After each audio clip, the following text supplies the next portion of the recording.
No, we are not taking any stance. We are taking our national interest at the upper hand.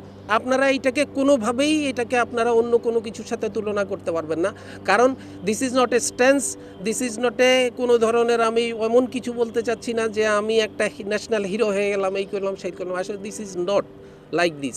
এইটা বিষয়টা হচ্ছে যে আমাকে আমার দেশের ইন্টারেস্টকে আমাকে সর্বাগ্রে নিতে হবে। দেশের ইন্টারেস্ট কী জিনিস? দেশের নিরাপত্তা।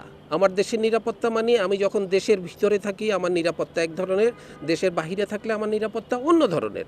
দেশের বাহিরে আমার একটা মানুষের নিরাপত্তা বিঘ্নিত হওয়া মানে হচ্ছে আমার দেশের নিরাপত্তা, দেশের মানুষের নিরাপত্তা বিঘ্নিত। আমাদের এক মুস্তাফিজকে তারা যেইভাবে হিমিউলেট করে আমাদেরকে বের করে দিল, তারপরে ওরা একের পর এক প্রোপাগান্ডা চালায়, বিভিন্নভাবে তারা প্রোপাগান্ডা চালালো। একটা মুস্তাফিজের জন্য যদি আমরা না করতে পারি, নিশ্চয়তা আমরা না পাই। আপনারা চিন্তা করতে পারেন যে আমাদের এই এত খেলোয়াড়রা সবাই যাওয়ার পরে কারো একজনের গায়ে যদি কোনো একটা পড়ে, তখন আপনারাই তো আমরা মানে একসাথে পড়বেন যে দেশ কী করলো, ক্রিকেট বোর্ড কী করলো, এত নিরাপত্তা চিন্তা ভাবনা না করে ওদেরকে কেন পাঠায় দিল।